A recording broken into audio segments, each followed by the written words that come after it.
Secret management. Secret management is a cybersecurity best practice for digital business processes. So when we look at any kind of a cybersecurity best practice, or any time when we look at any cybersecurity best practice within the organization, it may be digital or any organization, this policy or a practices would be applicable to any kind of a infrastructure environments, because everything is coming from information security policy, which is kind of documented, published, and having a top level of business commitment. And that has this secret management which is coming into the picture. Primarily, this is applied for non-human identities. It provides an assurance that resources across the tool, stacks, platforms, and cloud environments can only be accessed with specific authentication and authorization. So let's look at some steps which are there. So first of all, authentication for all access requests used for non-human credentials. So let's take the example of the stack or a platform or a cloud environments. Single example. Today, I would like to do a integration between ServiceNow and one of the HR-based system, probably Workday. And when both the system have to do a unidirectional or bidirectional kind of a integration, they will share the fields. However, when they share the field, one of the user has to communicate with each other. And this user should be the user who can flow the data from ServiceNow to Workday or Workday to ServiceNow if it is bidirectional. Now, generally, it is expected that that user will have a security or admin or security admin kind of a privileges, because it has to do various things. It can insert the data, update the data, delete the data, create the data, those kind of transactions.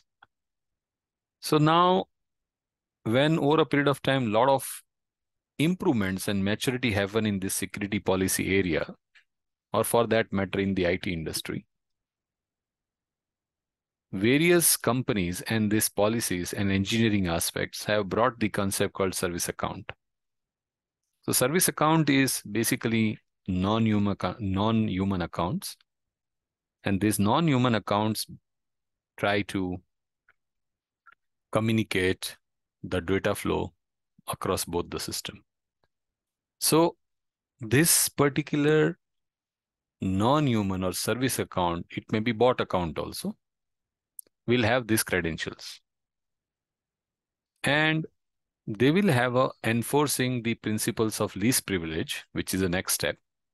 Principle of least privilege is nothing but you have been given a role to complete certain task. For example, you are supposed to fetch the data from some system, get the data into this system, you update that, or you have been given to approve something. Once you have approved that particular transition, the task is completed, your role will be also revoked.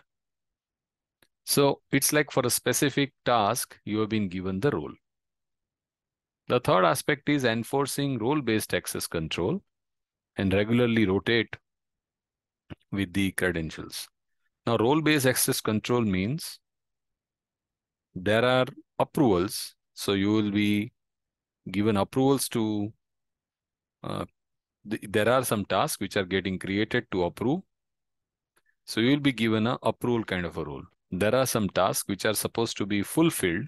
So you will have a fulfiller kind of a role. There are some tasks where are supposed to be do administrative activities or administration. So you will be given an administration activity. And on top of it, you will have a security admin to really look at the administration activity which is happening on the platform. So there are role-based access control that gives that example. And this role-based access control will be also given predominantly to rotate those for 90 days or, depending on the policies of the organization. And based on that, they'll be also given within 90 days, they are also supposed to ensure that they have passwords which are also getting changed.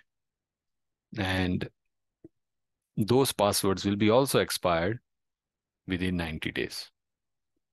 Coming back to once you have that, automate management of secrets and apply consistent access policy. So many a times within the organization, you've been given a role and the role is revoked. And those role has been revoked, and applying the role, granting the role, happening through certain policies. And those policies are applied on those roles. So that is taken care.